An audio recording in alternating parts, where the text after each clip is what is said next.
Hi, welcome to the Charlie Paparelli Show. I'm Charlie Paparelli. And if you don't want to miss one of these episodes, please be sure to subscribe at paparelli.com. Simply submit your email. I've been an angel investor for over 25 years. And during that time, I have talked to some brilliant entrepreneurs who showed me how to start companies from scratch and to build them into valuable enterprises. And we have one of those entrepreneurs today who's a good friend. My guest is Jim Grady. Jim is the founder and CEO of HelloPackage in Atlanta, Georgia. I met Jim when he joined as a salesman in my first startup many years ago. It was there that Jim, when he saw what we were doing, that's when he caught the entrepreneurial bug. That's when I think he realized that that was God's plan for his life. First thing he did after that was he went to Wharton, graduated from Wharton, got his MBA. Most of the people from Wharton went to Wall Street. Jim went into startups. He actually was a co-founder of one startup, and he has been the founder of 4 other startups, including what we're going to be talking today a little bit about, which is HelloPackage. I've been a fan of Jim for many decades. Jim is one of the greatest entrepreneurs that I know. And I've invested, in fact, most of those companies that he started. Jim, like a lot of entrepreneurs, he's in search of the big problem, because big problems have the capability, when solved, to build big companies. And he found that in HelloPackage.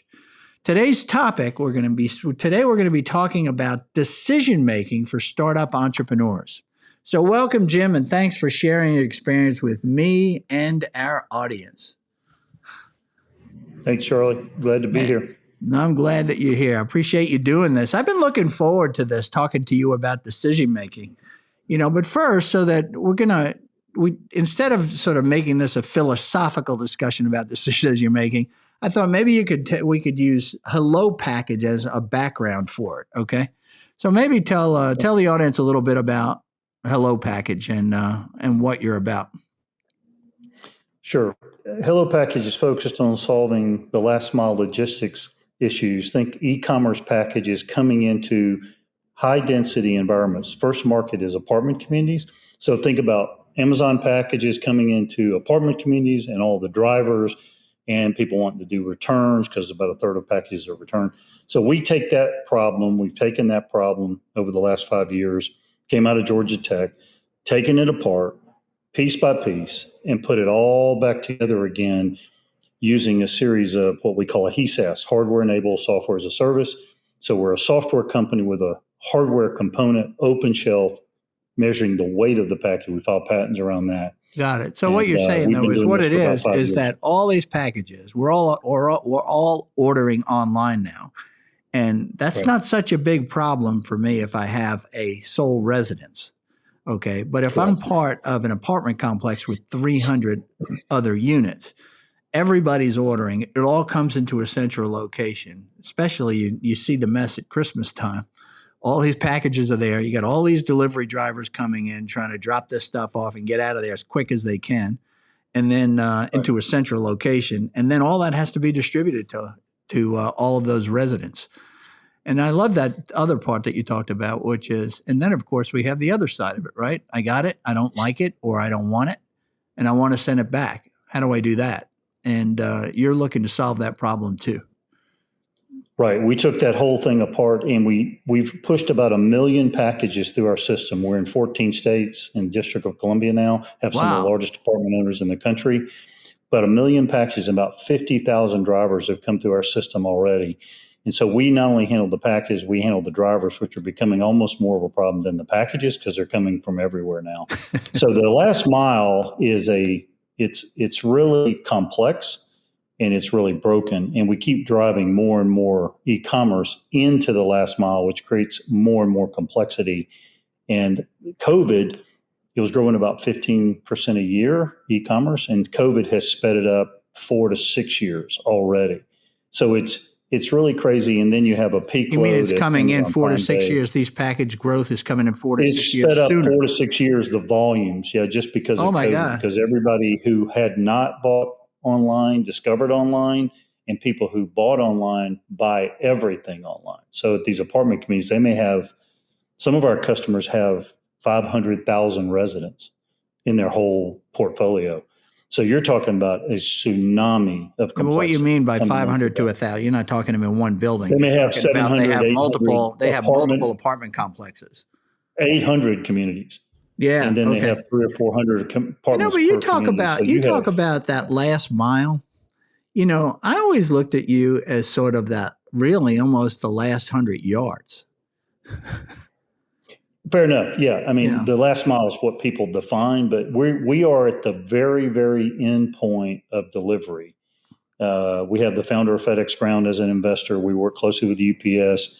So we're in that last part, and that last part is just broken and continues to get worse. And you have a peak load around Amazon Prime Day.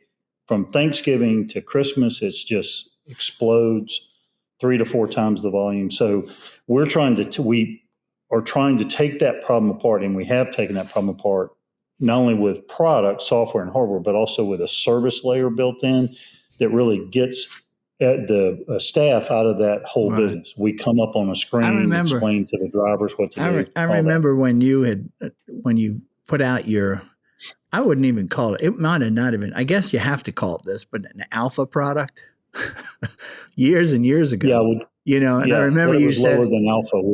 As an early investor, you said, man, you need to go to this apartment complex here in Atlanta, and you need to go to their package room.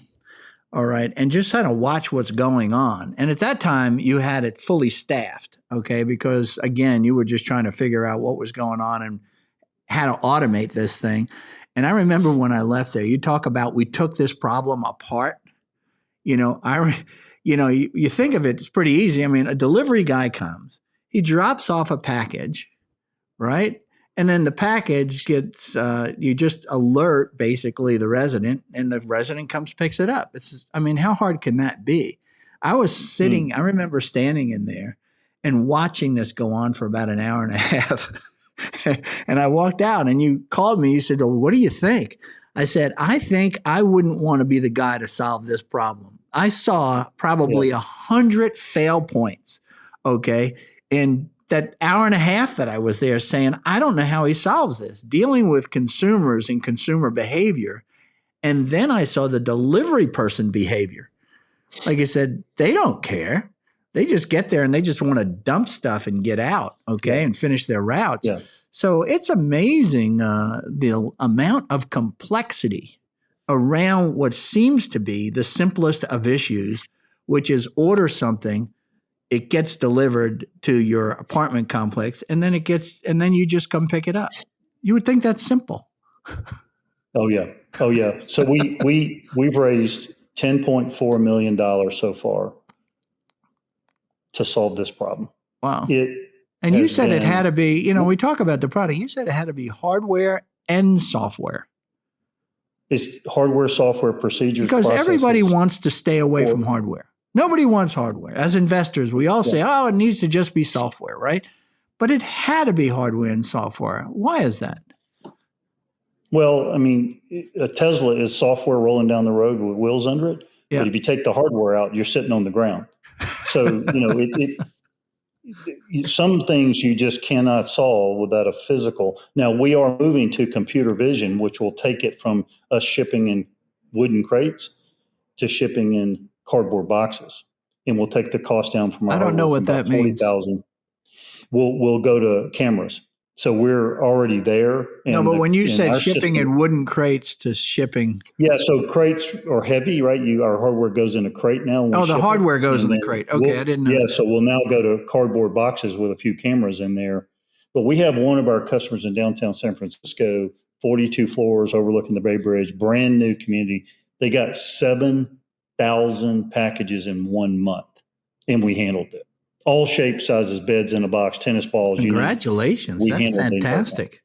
No, it was an insane amount of complexity. Yeah. And we handled all of it, and we handled all the drivers, the whole thing. And they were involved very little. So, yes, it's been an extremely difficult, challenging problem. That's why UPS and FedEx, who both have been to see us many times at the highest level, I mean the highest level, they pat us on the head and you're nice folks. This is going to be hard when we've solved it. They pat you on the head. Where are you with They did, regards? So literally. that's where so you've got this hardware software product, and obviously it's moved to a level of maturity over these 5 years where it's handling big volumes. You've done 7,000 packages in that one location in 1 month. You've done over 1 million packages throughout the network that you support, right? Then you have, so what is your market? What do you focus on? Who is your buyer? You follow me? We think our first buyer, based on all the stuff we've done, and we do a lot of marketing. We've probably done 12 to 1,500 hour presentations. We do 3,000 to 4,000 outbound cold calls a month. We do literally about 200,000 emails out. We go to all the shows. And who is the buyer? Who are you calling? Who are the 3,000 called? We called VP Operations, VP Product Property Management. Those are the people that are typically involved in this because operationally, is this apartment that's complexes? what's impacting their staff. Either apartment owners, managers, developers, or architects. All those are our four markets. I see. Okay. That we need to influence. And they all own multiple. And you're not talking about just a single property. You're talking about you call on someone who owns multiple properties. Right. Okay. Our largest customer is Lincoln out of Dallas, and they have 750 communities under management or ownership. And how many residents do they have? You figure about 300 units per community, so 750 times 300 times 1.5 residents per apartment. So you're talking 500,000, 400,000 residents getting packages. That's incredible. That really is. So what did you, and then I'm just trying to get a beat on this now, and the fundraising you did, you've been through, you said you raised 10.4 million? To date. And we have a 2 million raise open right now to finish up this Series A. Okay. How many rounds was that? We did 3 seed rounds and 2 tranches. If we finish the last tranche, let's say 2, we'll finish 2 tranches of A. So 5 rounds. 5 rounds, 3 seed, 2 A. Okay. Early A, still 2 early A's is what they would be. Right. Okay. Early A's, right. And so what's your vision for where this is really going to go? So we're talking to VCs now. The last mile there's really 4 options. Manual, which was 2008. That's what we call package 0.0. 1.0 was when the lockers came out about 2012 because they got sick of doing it manually. So that was the embedded solution at the time. Yeah, because we all had them in high school. Fonzie was about, 1950s on the happy days. I mean, he was using lockers. We've been using lockers for 100 years.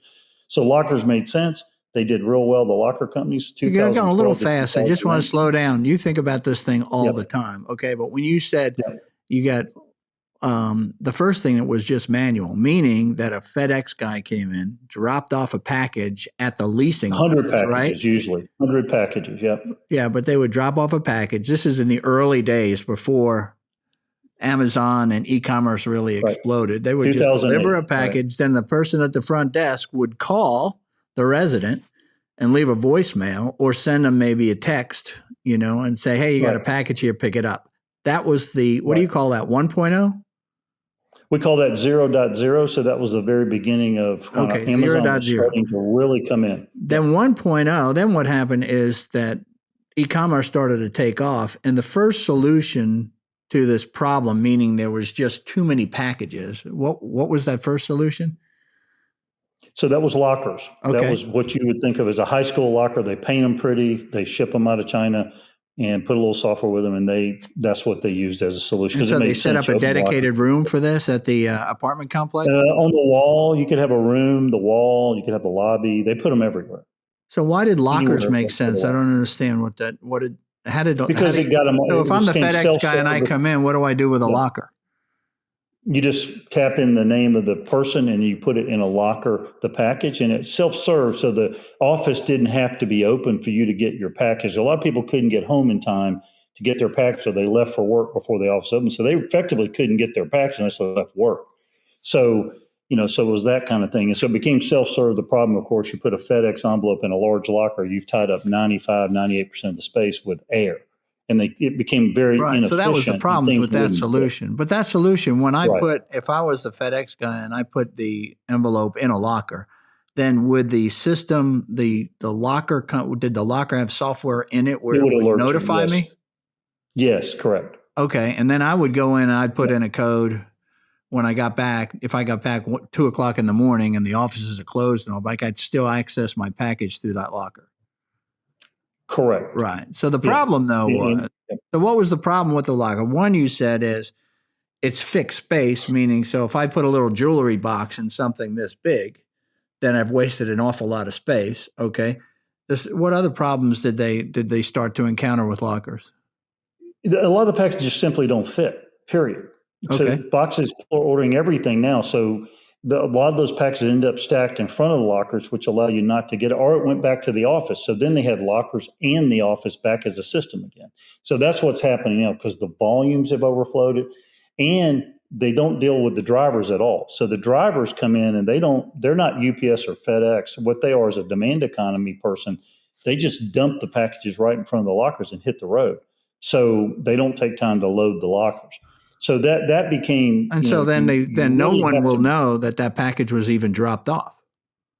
Well, they'll know it's dropped off, but it'll be in a pile of goo in front of the lockers. Okay. So it became a kind of a treasure hunt or a dumpster dive for the residents every day to get their packages. So you have to put some intelligence around this on the last mile. You have to build software. We've been writing software for 5 years. So would you say this is where you say that what you're developed is you've got solution 2.0? 2.0, which is a software-driven, mainly it's really focused on software and integrations and allowing us to train those drivers when they come in. We'll pop up on a screen and say, "Hey, welcome. We see you haven't been here before." Just help the audience here visualize the solution. I understand the problem now. So you've got lockers in most cases, okay? You've got packages all over the place. You got some packages that are in the lockers that are taking up hardly any space within the fixed space locker, okay? There's certainly not enough lockers given the volume that's coming in, so packages are spread all over the place, right? I order a TV or a couch, and it doesn't fit into a locker, all right? Now, I'm the leasing agent, and all that comes back on me, all right? So what did you do? How did you solve this problem? Now I understand the problem. So there's two concepts that we focused on. One is if you look at Amazon's warehouse on the other end of the supply chain, they know a lot about lockers. They make lockers, actually. You'll see some of their lockers out in the field. All their shelving in the distribution centers, what they call the DCs, is open shelf. And the reason you have open shelf is because open shelf is flexible. It allows you to maximize any and all space, what we call density. So we have the same thing on the other end of the supply chain at the apartment community. You basically have a little mini Amazon warehouse in the Amazon Go stores. Wow, that's a great way to describe it, because you say if lockers were such a good idea, why don't they use them in the big warehouses? They don't.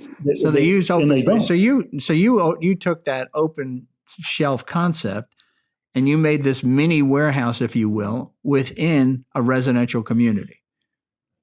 Correct. I got that. Okay, go ahead. And the second thing you have as a concept, which people think of this as a storage discrete process, but it really is a throughput issue.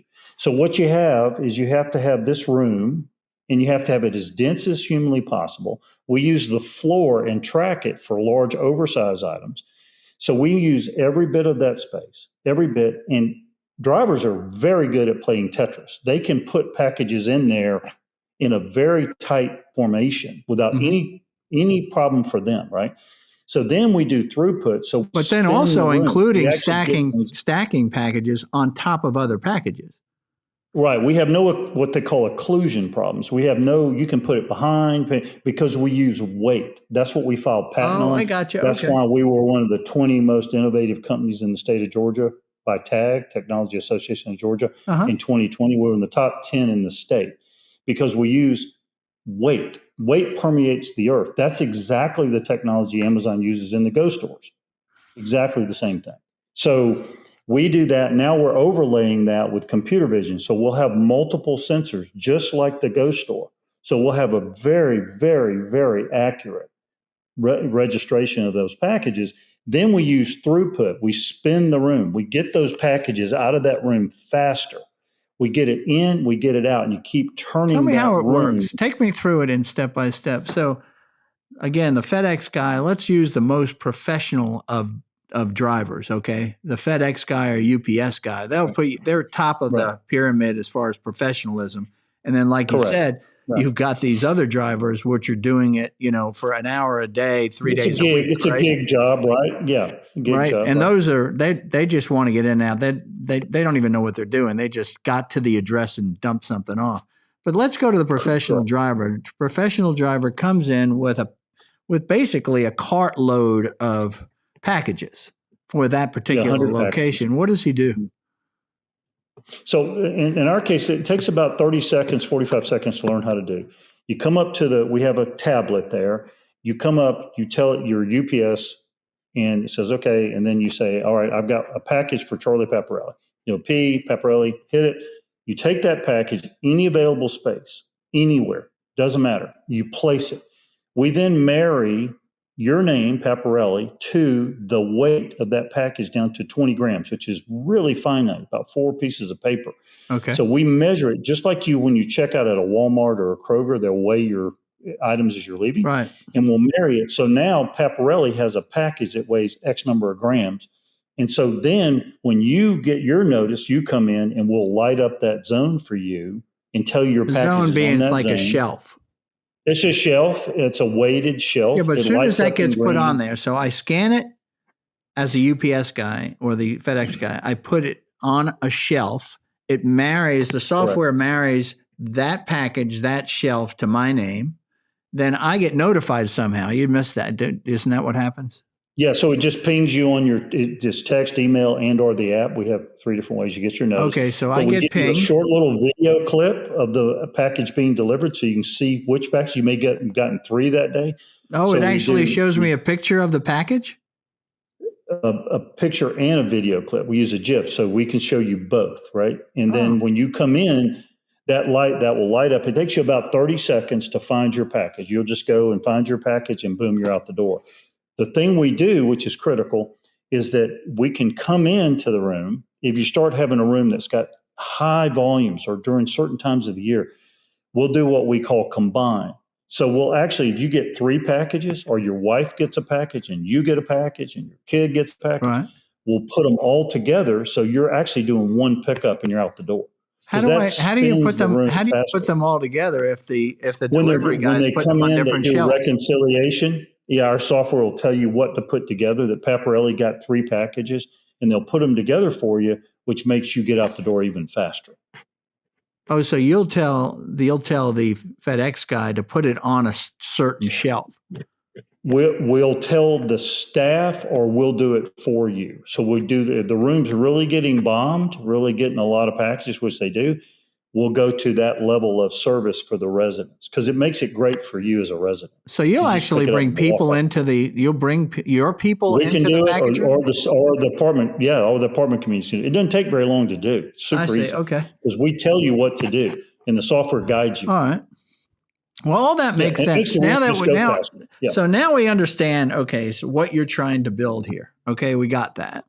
So now my question is, what were the, if you think about it, give me a kind of a list of what were the biggest, not get into the decision, but what were the biggest decisions you had to make to get HelloPackage sort of out of the ground? Yeah. Okay. Can you think back 5 years? Yeah, definitely. Let me say one more quick. Yeah, go ahead. So the whole world is going to computer vision. That's how the cars, name it, everything. What does that mean? Trucks, it means that cameras in the front of a Tesla can drive better than you can. The world is moving where the software and the cameras can do a better job than humans can and assist humans in being more effective. So we're putting in cameras now, we're building it out so that we not only see the weight, but we also see with our cameras every single thing that's going on in that room, including the humans that are in there. We can see the bone structure between your blades of your shoulders and your facial structure. So for security, for identification, we can see what package went into what shelf, how deep it went into that shelf. So we can see all this using either Microsoft or Google or pick it. Facebook has it, Amazon has. All of them are building these technologies out, and we can use them. But the other thing we're doing, which is really super interesting, is that if you have some of our rooms will have 500-700 packages in them at one time.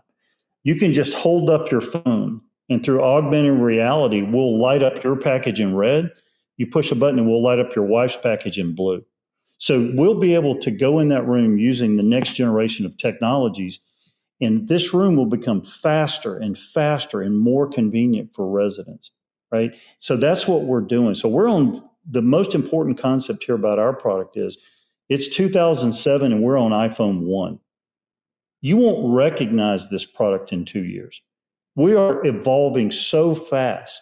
Okay. We just hired, he took our account, we took it's Fenwick and West, one of the top technology law firms in the world.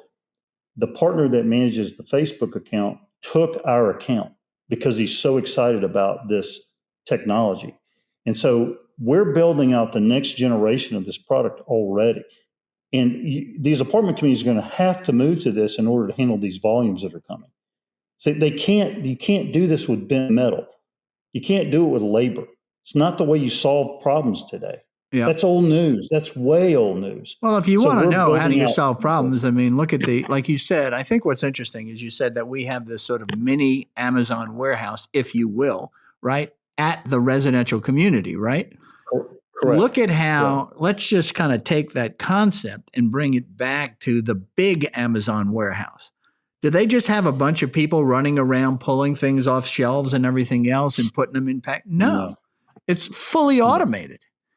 Fully automated. Yeah, the shelf comes to you actually in the Amazon warehouse. Yeah, pretty crazy if you ever see those robots running around, and it's just incredible. And that's a macro of where you're headed on a micro level, okay, which gets the package from the delivery guy to the resident. You have no choice. Huh? Our vision is, and this is the biggest decision we made, right, 5-6 years ago, is you have no choice. You cannot keep driving a water main, which is the supply chain, into a garden hose, which is the last mile. You cannot. It won't work. Right. So you have to take that problem apart and you have to reconstruct it. And you have to be able to tap into, we've already talked to FedEx and UPS about this. We need to see what's coming up through their system at 2 a.m. last night to this community. Because then we can run our algorithms and know exactly what to do for this room at 4 o'clock the next day. Right. That's software. And we've already built all that. So this room will get smarter and smarter and smarter and smarter and smarter because the residents who are your customer, if you're an apartment owner, they're getting punched in the nose every day. And that's not going to work. So that's why they're ordering online, because they want speed and convenience. They don't want hassles and friction. So that's what we're doing. That's our whole deal. And we're there. We're the leader. We're the Tesla of the market. One of the things that I remember back when we had, let's get into decision making a little bit. I mean, one of the early decisions that I think that I recall was, who really is our customer? Who's the buyer? Big decision. Yeah. That was a big decision, right? Huge. Yeah. So how did you, it seems like, well, it would be obvious, but it's not obvious. Was my decision, am I only going to go after developers? Am I who are building residential communities, for owners, or do I just go to the owners? Or should I be calling on architects, or should I, do you remember what it was like how you approach those decisions? How do you size something up that's that big And how do you go about breaking it down so that you make the right decision? Because you only have fixed funds. It's not like you have unlimited capital. So you got to make a good decision and use that capital most as efficiently as possible. So it better be right, because if you're wrong, someone else is going to have this business. Yeah. So the short version of that is simply this. I know for a fact, if somebody tells you what their market is up front and who are the decision makers, they either are telling you a story. You're talking about entrepreneurs. I'm telling you, anybody, or they're ignorant. They either are telling you a story, or they're ignorant, or they simply don't know. They have no idea what they're talking about. Because the only decision you can make is, how can I efficiently kiss frogs, tell a story, and kiss frogs, and then over time it will surface. Because you don't know. You can't make a decision at that point. And whatever you say, I can guarantee you're wrong, unless you get lucky. Because in our case, we can identify the 4 stakeholders: architects, developers, who are actually owners who build to sell in many cases, or apartment owners themselves, or managers. And so after as much work as we've done, we now have a feel for how all 4 of these players react to our particular product. And we're starting to understand how we talk to each one differently and how they fit into our equation. And it took us literally this long to get a feel for how that actually works. Because anything we would have said prior to this in terms of what that mix looks like, we would not have been correct. Yeah, but you went after it a little bit differently. You make it sound like all you can do is kiss frogs. In other words, make calls and learn, right? That's how I interpret kiss frogs. But the other thing that you did is you asked a lot of people that were in and around all of those people, right? In other words, so-called experts or people from the industry. 6 months. Huh? Right. I spent 6 months doing nothing. I did over 250, 300 interviews, documented primary interactions, Flashpoint terminology, and presented all that. So I did a ton of research up front. But that still did not answer. That's before we built anything or raised money and all that. But it still didn't tell us how this market was going to react to our particular product and who were the actual customers. It just told us the size of the problem, we really had a clear definition of what this opportunity / problem, because it's both, was. But how do you go about it? I mean, when you got these big decisions, like I need to raise money, or I need to pitch this product in a particular way to investors, and then I need to pitch it differently to stakeholders, okay, people, aka buyers, if you will, okay. How do you go about making those decisions? You and I remember we got a little crosswise sometimes, okay, in that I've come to realize I'm clearly a ready, fire, aim guy, okay? That's me. And you, on the other hand, seem to be an advice seeker and a data guy, as best you can gather, and then make a decision, okay? And I'm like, you might call mine shoot from the hip, and you're like, no. These decisions you told me once, these decisions are way too big to just kind of make a decision and move forward. You need to gather more information so that you're making the best possible decision you make. But there's time involved in all that. How do you go about it? Well, I don't think it's I think the point I'm trying to make on this is that the decision that there is a problem there and that there is an opportunity associated with that problem, we made early on. And that was after Flashpoint, because we did so much research on that. Flashpoint, right, so just to let people know, Flashpoint was an accelerator. Yeah. Okay. Accelerator at Georgia Tech, right? Run by Merrick Furst. So we spent a lot of time in a pretty rigorous environment for 6 months, really unpacking that, right? And we were clear about that. So that decision was made back then. That's at the end of 6 months. When you say Then, that decision, what decision?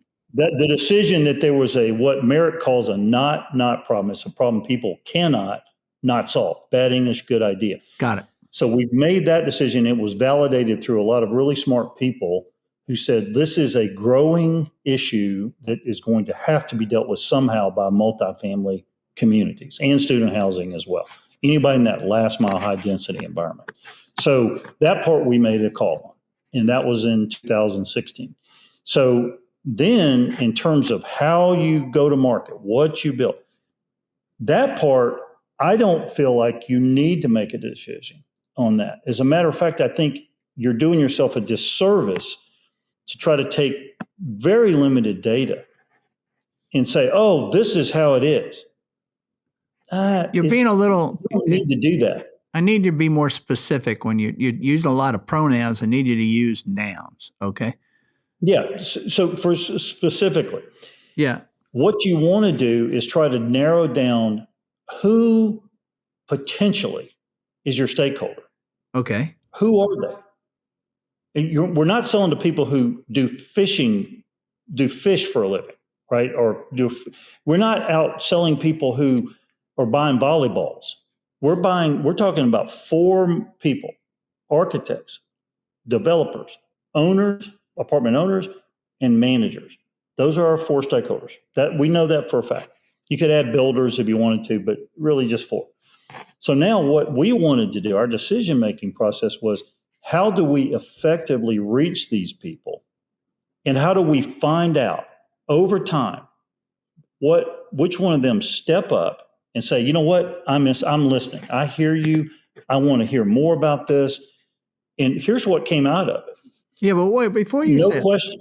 Yeah. Yeah. But here's the difficulty there. So you have those 4 potential stakeholders, right? And as an investor, I can tell you, I say, yeah. And then what you have is you have these guys that are way down here at the bottom of the pyramid, meaning they have like one location. And then you have the people, like you said, like Lincoln, who has 750 units under management. Okay. So you say, okay, so I got size is one thing. I say, so how do I even make a decision on who do I call in based on how many different properties that they have? Secondly, I have the adoption cycle, right? I have people that are sitting there going, oh yeah, man, I see it. I like the vision. I am an early adopter. So I'm the guy that will jump in very early and leave lockers because I see where this is going. So I want to buy it today. And then you got these people that are late in the adoption cycle, like every other market, okay, that says, unless I see every single person at the next trade show having had this as their solution, I'm not interested. That's the way late adopter, right? So how do you, so you got this size issue, and then you got the adoption issue. So how do you decide who you're going to call as a startup entrepreneur? Because what you're actually looking for, people think in terms of demographic, and what they really need to be thinking in terms of when you go to market is a psychographic. Huh. And okay. the psychographic is, well, the psychographic means if you said, okay, I'll use an example. If you said, who is a Tesla buyer? You say, oh, well, it's this profile. It's this age group. It's this male, female, You'd be totally wrong.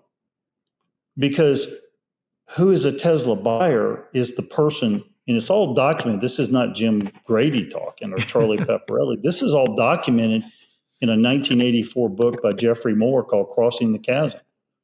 You don't need to really think about it. What you have to do is you have to get that early adopter market, and they become your sales force. Mm-hmm.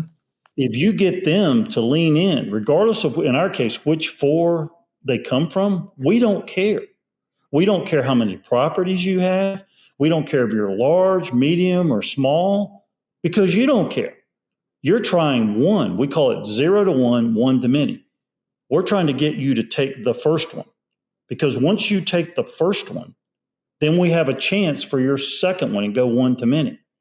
So the Tesla, going back to that example, is the people that are going to adopt a Tesla are the people that see themselves driving an electric car for whatever reason.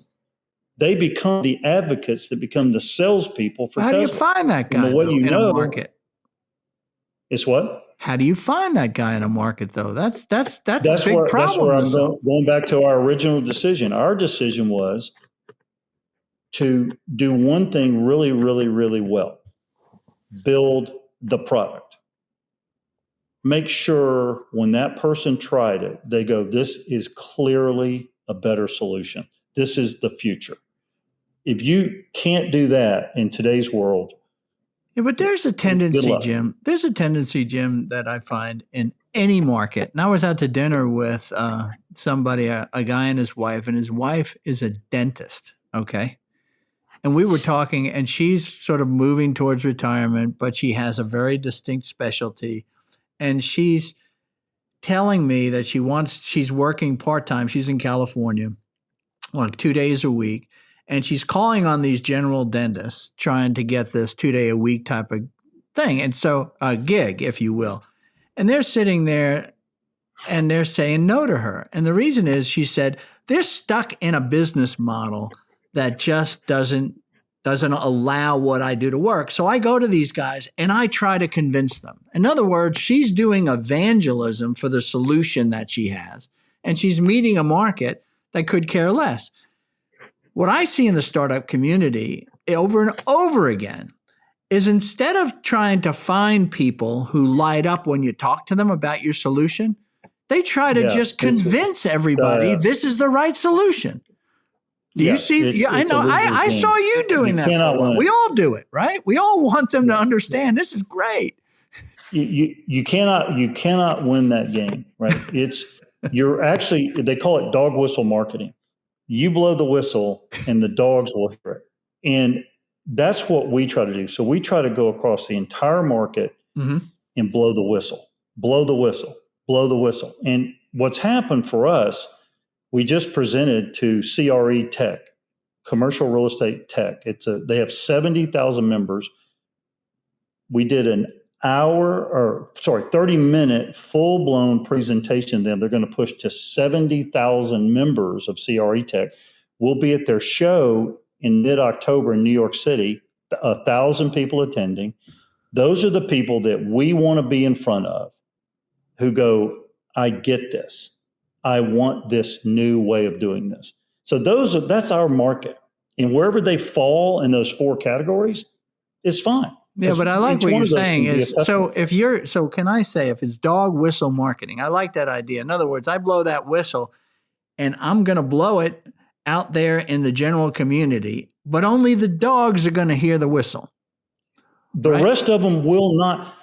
In 2007, I promise you, when the iPhone came out and Steve Jobs himself was standing up and saying, this is the future, most human beings on the earth were going, that's $600. Can I show you my flip phone? This thing is awesome. Yeah. 99.9% of the world went, who cares? Right. Now, everybody has a smartphone now. Because it went through all of those innovation cycles, and now you've got we all think it's a new game, and man, it's new this time. No, it's not. No, it's not. Every product comes to market, innovative product comes to market in the same way. And you have to get those, or if you miss that early group, bye-bye, you're done. Yeah. Because you didn't get your sales force in place. They said, well, I got salespeople.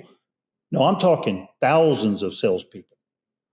You have to get them to adopt your product and get the message. Go, this is better. This is clearly better, everybody, because they'll tell somebody, and then they'll tell somebody, and then that's when. Well, that's what Steve Jobs did. I mean, he lit up basically Verizon and AT&T.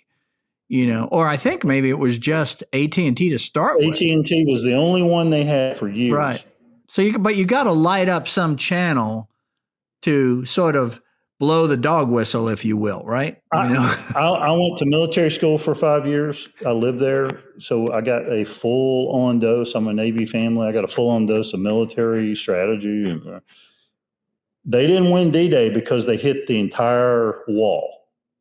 They only had Sword, Juno. I mean, you got to find somewhere to get in. And that's a military example, but it's the same idea. Don't try to attack the whole market. The market doesn't care about you. Try to find your niche, your dog whistle. The dogs are out there. You got to find them. And that requires the CEO, talking about decision, trying to tie it back to this thing. Your decision is not to make a decision, because as soon as you say something, hey, it's blah, blah, blah, then everybody goes that direction. And if you're a genius, you got lucky. And if you're not a genius, you made a decision too soon. Let's dig a little on that thing. So how is no decision leadership? If I'm part of a group if I'm in your company and you don't make a decision, yet I come in as a sales guy, I still want to know. I always say those questions is, who do I call? What do I say? How much does it cost? Right? If you haven't made decisions, what are you leaving it to me? At some point, a decision has to be made. Yeah. So the decision we make is, of those 4 markets, how do we efficiently, and I mean efficiently, talk to all 4 markets? What's our method for talking to all 4 markets? Because I'll tell you, the magic of this is, just like Jeffrey Moore outlines in that book, is it's not about you. I don't care if you're the smartest CEO in the world. It's not about you. It's about the market. The market's going to be the one telling you what to do. You're not going to tell the market anything. Nothing. Right. They're going to tell you what they think about what you have done. So your best bet is to make sure you're touching everybody over and over again, so that those people who go, hey, that's I like interesting. It. I get it. And I always talk about this with entrepreneurs, is that you have to be opportunistic at first. In other words, you have to see who's listening and who responds. Okay. Not who you think you want to go after, but who's actually seeing value in you.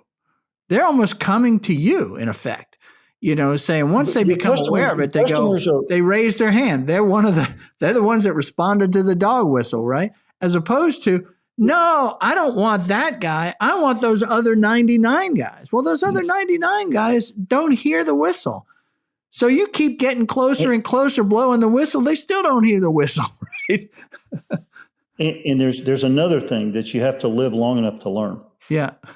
Is that even if you are a super salesperson or you've got relationship and you get that big fish up front who's really actually a buyer back in this part of the curve, they're actually not a heat-seeking, innovative, and you happen to get them, effectively what you did is you just threw out about 15 anchors behind your boat and you're dragging them. Because you got somebody that actually is not your customer. They're not your customer. They're not going to stick with you. This is not going to work for them.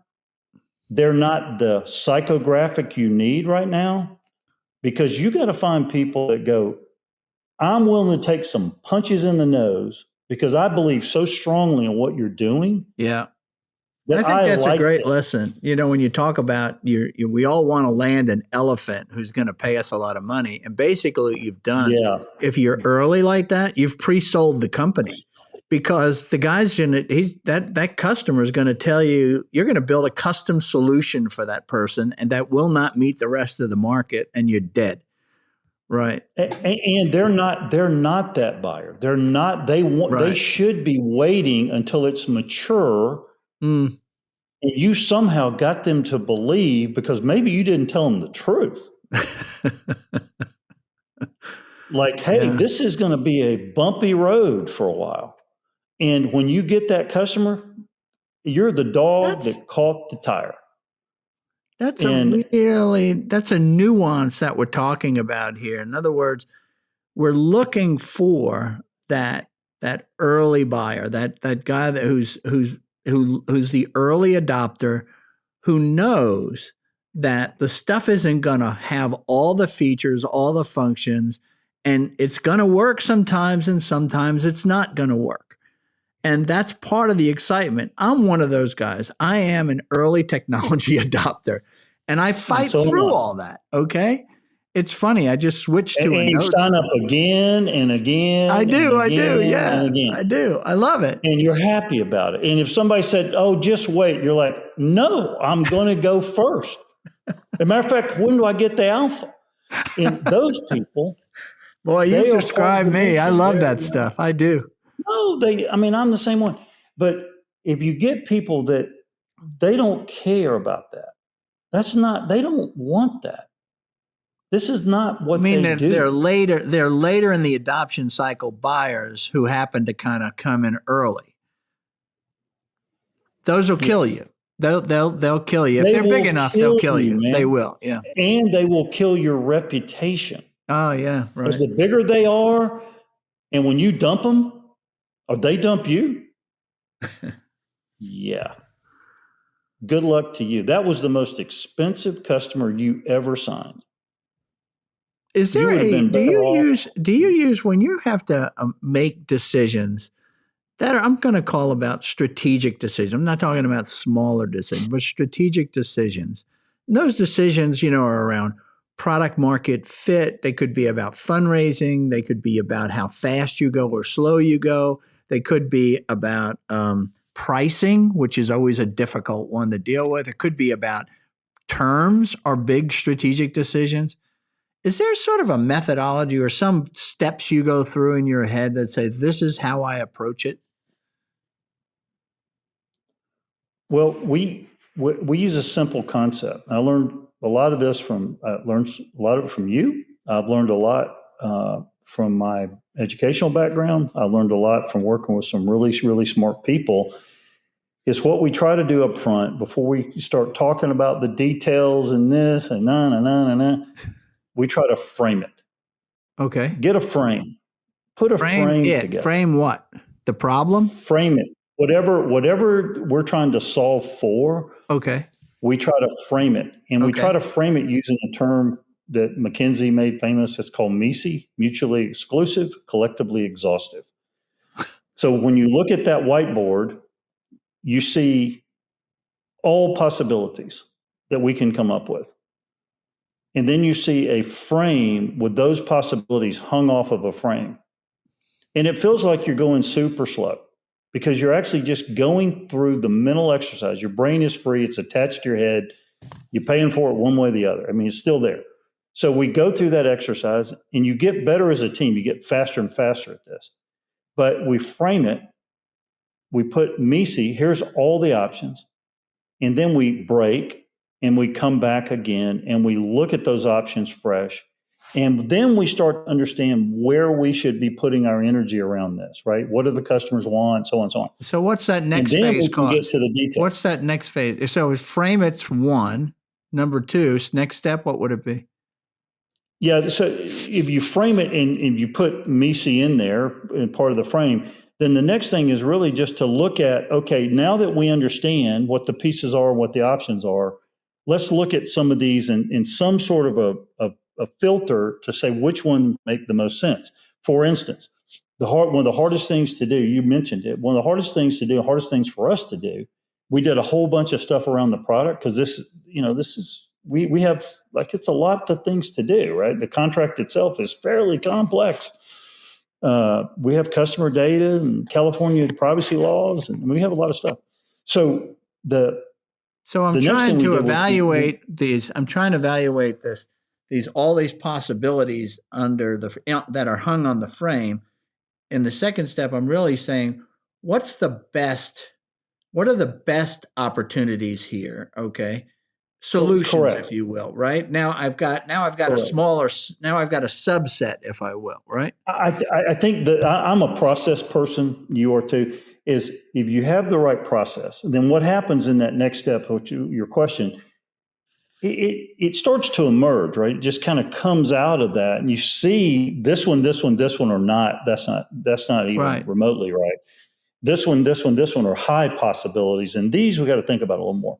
So it becomes super easy to kind of get it narrowed down, and that's what you're trying to do is, as quickly as possible, be complete, MISI, mutually exclusive, collectively exhaustive, and then try to frame it, and then truly your decision, half the options or some number are gone automatically. They're not even on the table anymore. So then you've got a smaller subset to deal with, and it's exhaustive, so it's everything you could think of. And so then it becomes super clear. And then I think what I try to do at that point as the CEO, and I tell people, and it frustrates them a lot. Where I'm at that point is I'm at maybe 3 potential paths that I can take. Whatever. I mean, it could be 3, it could be 1, it could be 5. I mean, but whatever if it's it is. 1, then it makes it easy because I got to do that. That's the decision. But what do I do that I have 3 paths? What do you do then? Okay, so not what I do, but what do you do? So this is where, I mean, I've learned this. I had to learn it. And it frustrates the bejesus out of people sometimes. I'm never raise my hand to be one of those people. Okay, but go ahead. No, it does. Tell me what you do. What's the frustration? I'm telling you what I do. I never go first. Ever.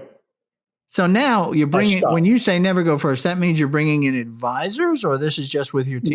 No. I have a team of people that I respect a lot, my Cs. I have 4 C levels in our company: COO, CFO, CTO, CRO, soon to be hopefully CMO, marketing. And here's what I believe at that point, because I'm not going first on any of the other parts of this either. I didn't go first on the framing. I didn't go first. I can help guide it, and I can tell you how to do it. I can help generate ideas for the MISI, mutually exclusive, collective, exhaustive. And I can help narrow it down, because that's super easy. The ones that are obviously not right, everybody knows. And what I believe at that point, because everybody looks at the CEO and says, hey, okay, what are we doing? I believe that our team will make a great decision. And I believe that our team is responsible for the execution of that idea. And the success of what we picked will have more to do with execution than that we picked the right option. So in that third step, the team, you're basically coalescing, not going first as the CEO and saying, I don't go at all in most cases. Okay, so what's the solution here? I don't even have to weigh in. So they come up with a solution that they want to pursue, a decision, if you will. What they think we can execute, yes, because the execution is, we've already narrowed it down to some really good solutions.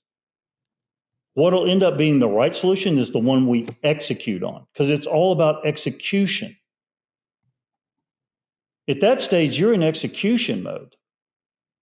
You've already crossed the bridge to execution mode because you've got 3 or 4 good options. And if they believe it and they came up with it and it's their idea and I didn't even make a peep. Well, this is a very high frustration point. Like you said, people are like, come on, Jim, you're the CEO, make a decision and move on. Now, you deal with 2 types of people. You're dealing with your C-level people, and you're dealing with the team that you pull together, that leadership team, by the way, which is incredibly gifted team. I'm really impressed with that team you have. And then the second thing that you had, even before that team, you had advisors. And you had some very talented people. Like you said, you had the CEO of FedEx, FedEx Ground working with you, right? Second in charge of FedEx, 450,000 employees. Right. So you had some really, and then you had people that had run. Walked in this morning. Yeah, but then you had people that have already run multiple, they ran and owned multiple residential properties, okay? They understood the industry. They had touches on all the people that were leaders in it. You had great advisors. And in a lot of cases, there was frustration among them saying, Jim, you're asking me for advice. You need to make a decision. How did you hold back? How did you know to hold back? And but eventually you did make a decision. A decision, came at, Yeah. I'm just saying. I'm trying to express the frustration as an advisor that I had. Here's what I fundamentally believe, right? Okay. Yeah. Is I think most CEOs They give themselves way too much credit. I think they think they're way smarter than they are. Humans, especially C-levels, the people that I have on my team, they have lots of choices of what they can do in life. Lots of choices. What they want to be is part of a team. They want to take a process that's not the brilliant CEO from afar who's handing down decisions, but they want to follow a process where they go, I am involved. This is my company. I have tons of influence here. Because the execution is what people fail on. We will get the decisions really, really close. We'll have 3 options, all of which could be winners if executed on properly. And the team gets to decide which one we execute on. And here's one more thing that I fundamentally believe is that if that team somehow, there's 3 options we came out with, let's say somehow we pick the second best or even the third best option. Well, that team is super smart. They'll figure out, you know what, we needed to go with the first option, and they'll change course. I don't have to do anything. As the CEO, Jim, of HelloPackage, what if when you lay this thing out, we go through it, framing it, list all the possible options, then we get to narrowing it down to the most likely, okay, the high potentials, if you will. And then finally, when we get to decision making, meaning the decision, like you say, as we discuss those options, will come to the fore. Do you ever wind up in a situation where the team actually, let's say you have 5 people on the team, including you, and let's say 3 of them are on one option and 2 are on another, and including you, you're in the minority. What happens then? I reserve the right. Like I have the trump card in my pocket, right? And I tell everybody, I reserve the right to override any and all decisions. But I'll only use that when I feel like we're either going over a cliff, which in this process you most likely are not, or there's a real tie and I need to break it somehow, right? So, and again, I'm not silent completely. I will talk about the options with everybody, but I don't, again, I think there's the execution the big E, baby. It's all about execution. Humans. Yeah, but it's all about something else too. It's all about something else. Besides, I agree with you on execution. I interviewed Bill Nussey, who is a superlative, at strategy, but he believes 100% the values in the execution. Okay, that's where you find it. I'm with you on that, and I remember making a comment to him. I remember making a comment, and I sort of backhanded away the sort of the execution piece, and he jumped down my throat on that. Okay, and I said, Uncle, you're right. It is about execution. But there's another piece that could be very frustrating, and that is time. And time is money. And when I'm in a startup, every day I'm sitting there with that team, not in execution mode, okay? I'm burning money.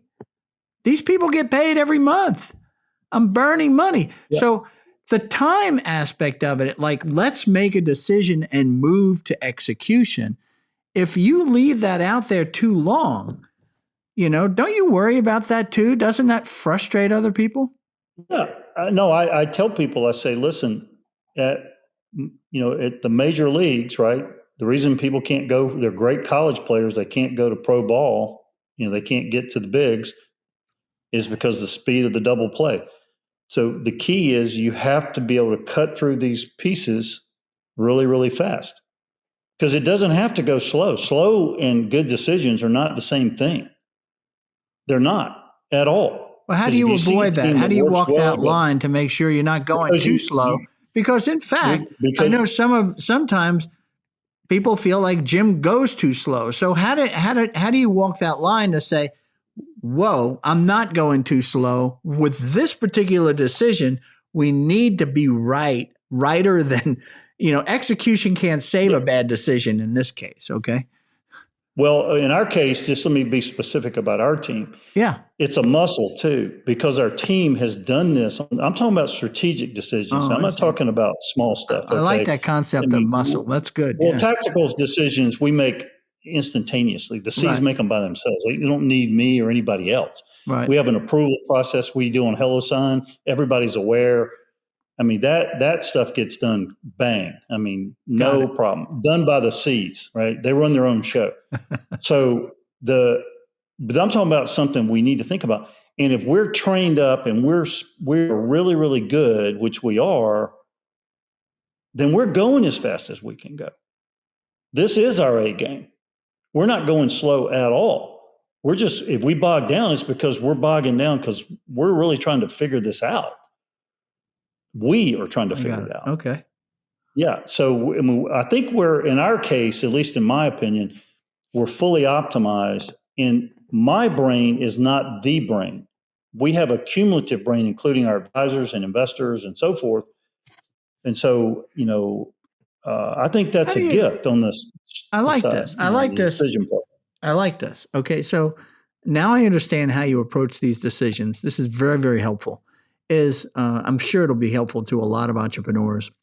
I think our discussion also on markets and how, I love it. If a CEO tells you or a founder entrepreneur tells you, this is who I'm selling to, he's wrong. It's garbage. Okay. Yeah, I love it. It's garbage. It's made up. It's made up. It's a good guess is what it comes down to, right? Right. So, but the other thing that I saw you do, and I think that you can help here is I've always been impressed with you on the quality of the advisors that you brought around you. Okay. One of the things that happened early on with HelloPackage, and it was even before it was called HelloPackage, I remember calling a meeting at a pretty prominent club here in Atlanta.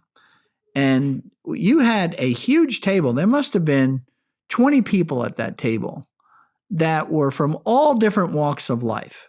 All right. I was sort of the startup guy, investor guy. There were people there from logistics. There were people there that were property owners. You had this incredibly gifted advisory. Talk about how you approach building it, why you think, one, advisors are important, and then how do you go about asking those people to join the team? And then thirdly is how do you use them effectively? Okay. So 3 different questions here. Yeah. So ask me the first one again, make sure I answer them in order so that it doesn't become a blob of goo. The first one is how do you I forgot the questions already. So how do you go about how do you recruit them? Was that the first one? The first one is coming into mind is how do you decide what kind of advisors that you want? Okay. Okay. So then you have to go recruit them, and then you have to tap into them, right? So how do you do that? So what kind of a team do you want around you? Okay. Yeah. So I'm a framer, right? So I just think about things the certain way. So in our case, what we had to do is we had to have technology. We had to have the apartment business, not multifamily business as a 3-legged stool. And the third is we had to have logistics. For us to be successful, we had to have expertise in all 3 and credibility in all 3 for us to actually be able to get in this business, because we're actually doing all 3. It's very complex, man, I'm telling you. So I went and got the founder of FedEx Ground, right? I got the largest laptop maker in the world, Quanta, out of Asia to invest. They invested early and big, early. And then we got the former chairman of the National Apartment Association. And we got a bunch of people in the property business. So I had all 3 constituencies as my advisors and investors sitting at the table. Because that's really what I was doing. I was actually building a company. Once you know those 3-legged stool, like you said, these are the 3 things that I need, right? These are the 3 areas of expertise that I need. then how do you then say, go to the next thing? And you said, oh, yeah, so I knew logistics, so we went after the CEO of FedEx Ground. How did that happen? Like, if I know I need logistics, the first call I'm not going to make is to Fred Smith, who was the founder of FedEx. How did you go that high that early? And he gets taught, he has a full dose of HelloPackage, right, through Dan. Yeah, right. Okay. Fred himself knows a lot about HelloPackage. He sent his team in. He sent the fourth in charge, spent a half a day with me from Memphis. So what I'm saying is, how do you identify those people within those three areas of expertise that you're going to go after? How did you do that? So the first thing is framing it up and telling people, look, we have three things we're trying to do. And then it's amazing what happens when your brain's clear. Get your own mind clear about what you're doing. These are the three things we have to know. And then people say, hey, I know somebody that knows somebody. And that's exactly how we got to Dan. We knew somebody that got us a meeting with Dan. He said, I get it. I'm in. I love it. Got it. He flew in. So once you know what you're clear on, what you're looking for, you then start talking to your network, and they know people who know people. And eventually you're going to get to the right people. It's, again, I've learned a lot of this from you. I mean, if you can get it simple. Yeah. The message you're saying, or the need that you're trying to fill. Right. Simple, man. This is what we got. Three things we got to do early on. We had to get these three things. And then people know people. Next thing you know, you're talking to the right person, and people will help you out. So then that's how we got to them. That's how it happened. Now you bring I didn't know them, right? Okay, good. So now you bring these people in those three groups. Okay. There's technology, logistics, and multifamily, right? I get that. How do you use those people? How's the best way that you found to use an advisor? Yeah. So this is really tricky, right? So there's a fine line, and I am the CEO. I will make the decisions. Contrary to what you think, like if I got hit by a bus, you'd still be thinking, he didn't make a good decision. I'll make a decision. I have no problem making a decision. I just try to keep myself at bay. I try to keep my ego in check and realize God did not bless me to be the only decision maker in the world. So I try to keep that at bay, and I let a process determine the decision. I find that much more reliable than Jim, whatever he thinks. And you're talking about the process we just talked about. Yeah, we just went through. Yeah. So the same thing, when I started incorporating these advisors into that process, the hard part for them many times, and for me, is to find the line in there. Because a lot of times these advisors, they're very accomplished people, right? And they're used to moving that ball. They're not wilting flowers, baby. I don't have any wilting flowers. Not one. As a matter of fact, Charlie, this might be the only group where you're kind of middle of the road in terms of determination. I love that. Yeah. No, I mean, but you do something that's very interesting, Jim. And I'll have to tell you, you do something that's very, very interesting, and it's very difficult to do. Like you said, I stand back, right? You don't just stand, you don't ask a question and stand back. What you do is you ask a question, and then you jump in and you start testing what they're recommending. What about this? I see what you're saying, but what if this happens? And, then what if this causes that? And how can we do this? And what about bringing these two? In other words, you really engage your advisors. That's how you've done to me. Really engage them, and you vet them on their solutions. Okay, proposed solutions. Well, no, I just try to get, to me, I think early stage is all about, you have X amount of money, you have X amount of time, you have X amount of brain cells. It's all about how many iterations can you run? How many great ideas can you run against the market? Because the market, I don't care what you say. I don't care what you think. I don't care if your mama thinks you're the best, smartest person ever lived in the history of the world. The market will decide your fate. Period. Next subject. So my advisors say, hey, how about this? Or, hey, I got a thought. Or, man, my job is just to get that somehow out there and iterate on it. Let's find out. I don't know. I honest to goodness don't know. I will know. It'll become clear. But up front, especially early on, you have no idea. So the investor, the entrepreneurs I would want to be associated with are the ones who understand how to ask really good questions. Because if I ask a great question, I'm learning and you're learning. We're both learning. But they ask questions, but you're saying ask questions honestly. In other words, I don't already have sort of an answer, and I'm just asking questions to set up here. Those people are dumber than dirt. I'm sorry. Okay. They're manipulated, and that's just dumb as dirt. Right. Smart people, they don't even want to talk to those people. I'm talking about, you got to get to the piercing, what is the real question we're trying to get to?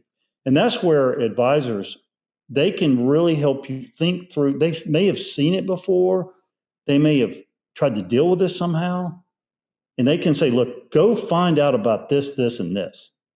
And if you can go out there and execute on that and find out, then you're going to get to the answer. It's just a riddle. It's a puzzle. That's all it is.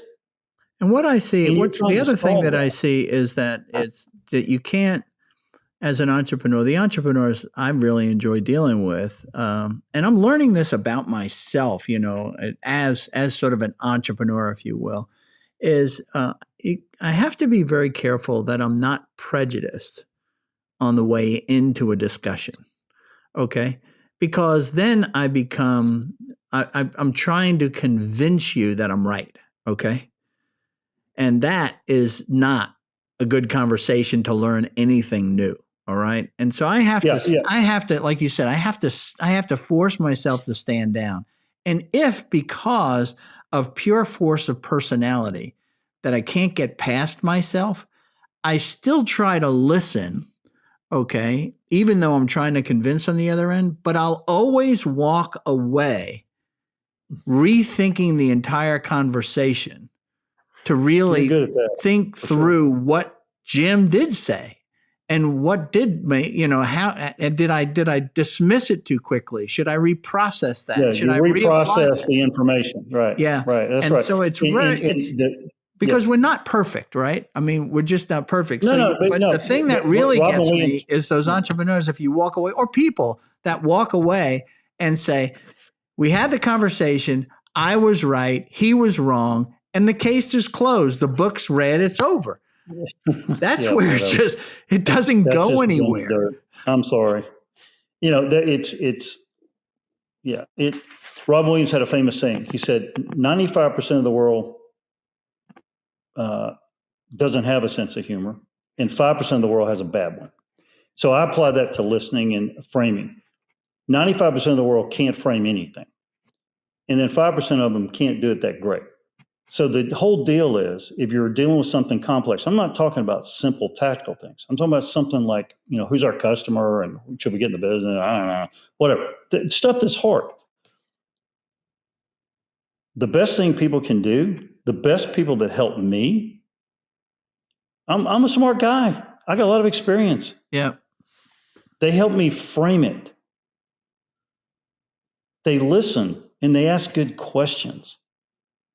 And they don't come trying to tell me how to do it. That doesn't help me. That's just one opinion, and I look at it as one opinion. That is amazing. It's not because I'm delaying, it's because I know it's just one opinion. There's a ton of bias in those. And it doesn't mean they're not right. They could be right, but I can't replicate it. So what I'm trying to teach our team, and what the best people that help me, is they help me frame up. Let's look at it and see what we're missing. Because, man, once you have the frame, dang, man, it's like nuclear energy. There's only a few pieces they had to frame at the end. And once they got those, hey, guess what? We had nuclear energy forever. I'm talking to a guy that's a leadership coach the other day, and he made that same comment. I never tell people what they need to do. but I help them. He didn't use the word frame it up, but discover themselves in effect. Okay. Yeah, it's the And same then concept, right? the other piece is that people then, once it is framed up, to use your terminology, they all move at different paces, right? As to where they're headed. You can't just say, you're here and you really need to be here. Well, no, I have to kind of move that way. So you got to be patient with me. And that's a very hard thing to do for the kinds of advisors that you've attracted, because they do have their prejudice, you're right, but their biases, if you will, but they're successful people by and large, and they see themselves as decisive and knowing where to go. They don't sit around going, I wonder what I should do. No, do this, right? Those kind of people. You're surrounded by those people.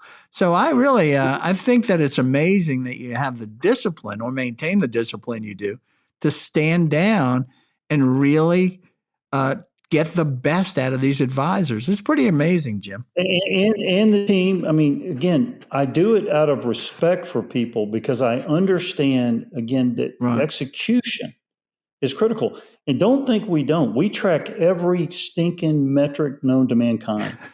We are OKR'd up. I mean, we are game on all this What's stuff. Because OKR? we do that together.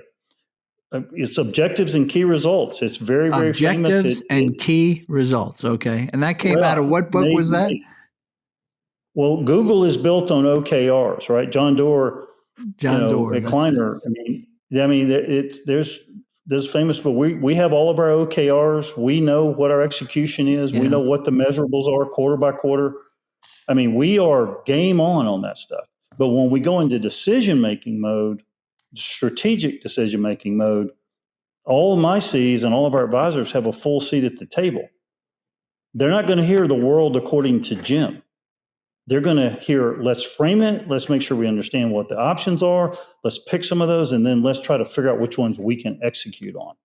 I'll tell you, Jim, I think one of the things I learned from this, and let's end with this, because you've been so kind with your time and only taken a lot longer than I asked for, is you said, this was about how to be an effective decision maker as a startup entrepreneur. That's really what we're talking about here. And what you've really taught me is, the thing that you learned is that you don't have to have the best decision. It should be a good decision, okay, of these options that we have. It should be a pretty good decision. It doesn't have to be the optimized decision. But what has to be there is optimized execution. Give me a decent decision with great execution, and I'm going to win. Give me an optimized decision with poor execution, I still lose. And to be clear, you gave two options: perfect decision, good or bad execution; suboptimal decision, good or bad execution. But there's more options in the middle, which is suboptimal decision. I mean, you picked option B, you should have picked A. I know for a fact that the C's we have, the C levels, if it's not optimized, they'll change it on Tuesday morning. So in other words, they're quick. They're quick to see what needs to be done in the midst of execution. Sure. Yeah. They're not stupid. Yeah. I don't have to tell them anything. If it's suboptimal, we'll move to A the next morning. They'll go, hey, we're moving to A. I'm like, great, let's go to A. And that's the problem, that's the beauty of a startup with the right people versus being in a big company. They just execute even though it's not working, and they just drive it into the ground, right? Do you know why? Because the leadership never let you use your brain. You have a powerful brain, and you put four powerful brains together, take mine out, you got four powerful brains. So, I mean, if you develop those skills, then it takes the load off of a guy like me. I don't have to be right every time, because the team will get it right. Yeah. And I don't want to be that guy. That's a whole nother discussion too, is how do you build that initial C-level team? How do you build that leadership team within a startup? And that is hard, and it takes experience. And you've done this a number of times, and I have seen you, not be good at it to be really good at it. Okay. It just takes experience. You got to learn it unless you're like super lucky. And I don't think you can be lucky in building management teams. You just can't do it. You just have to really understand how to do it. I'll tell you, we can talk about it later, but I'll tell you one more quick 2-second thing. Yeah. That is super, super, super important. We do a thing called show and tell. Every week, once we've made our decision, every week, the C's have a recorded call that we push to all employees, all team members, all advisors, all investors. So they get on Zoom and they record what they've done, how they're doing for the last week. So whatever doesn't get caught in that decision-making process, we address that every week. People can raise their hand and go, that decision last Monday was awful. We have to change. I just sit there and listen to the call because they'll course correct on these calls. I mean, right in front of you, you'll see. So you give them the authority to do that. Their brain is fully engaged. So you give them the authority to make those course corrections. No question about it. Okay. So you're not micromanaging them and saying, this is what we did and this is how it had to go and all that. No, because the execution, if they feel better about executing on A versus B, we're going to have a better outcome on A. That makes sense. Yeah. All right. And I don't have to be right. And I don't want to be. We're going to call this to an end. This has been fabulous. Yep. I could talk to you for another 2 hours. All right.